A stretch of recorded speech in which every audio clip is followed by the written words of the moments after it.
गुरुदेव ने एक बार बहुत अच्छी बात किसी को कही थी। एक बच्चे का पेपर क्लियर नहीं हो रहा था, सीए का लास्ट पेपर बचा था और लास्ट पेपर बार बार क्लियर नहीं होते होते उसको 8 साल हो गया।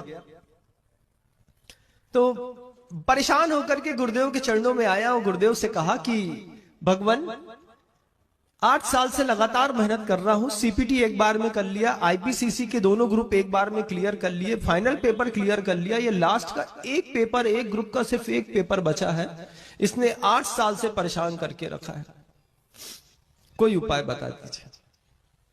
आचार्य श्री जी ने सिर्फ इतना कहा कि किसी भी प्रकार की विद्या की शुरुआत करो, सबसे पहले कागज में ऊपर 2 शब्द लिख दो, देखते हैं विद्या कैसे फलीभूत नहीं होती।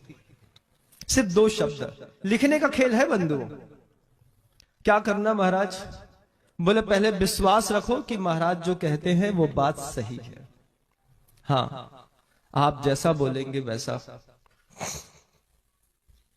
आचार्य श्री जी ने कहा कि कोई भी पेपर दे रहे हो, कोई भी कॉपी हो, सबसे ऊपर नमः सिद्धम शब्द लिख दो, फिर देखो कि शब्द तुमको सिद्ध कैसे नहीं होते।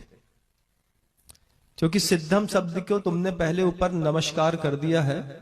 सिद्धो वर्ण समाम्नाय व्याकरण का सूत्र भी है बंधु, सिद्ध होगा नियम से, हो के रहेगा। आचार्य श्री के पास वो लड़का हाथ जोड़ करके गया और अगला पेपर उसने उसी नमः सिद्धम शब्द से शुरू किया।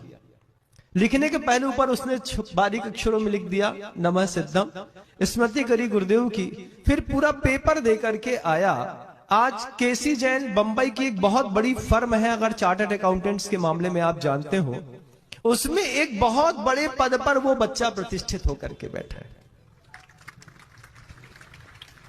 मतलब जो चार्टर्ड पढ़ना चाहते हैं, अगर उनको केसी जैन बंबई की फर्म में फैकल्टी के रूप में काम करने के लिए मिल जाए या फिर वहां पे इंटर्नशिप करके कुछ सीखने के लिए मिल जाए, तो आदमी अपना सौभाग्य मानता है। वो उस फर्म में एक बड़ी पोस्ट पर जाकर के बैठ गया, आचार्य श्री के अनंत भक्तों में शामिल हो गया। बोला भगवान, ये शब्द अगर आपने पहले कह दिया होता तो मैं 5-7 साल पहले क्लियर कर लिया होता।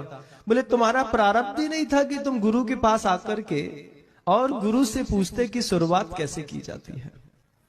आज यह शब्द मैं जो आपको बता रहा हूं, आज दुनिया का हर बच्चा सुनेगा और शुरुआत वो करके देखे कि उसको उसके कार्य में सफलता मिलती है कि नहीं।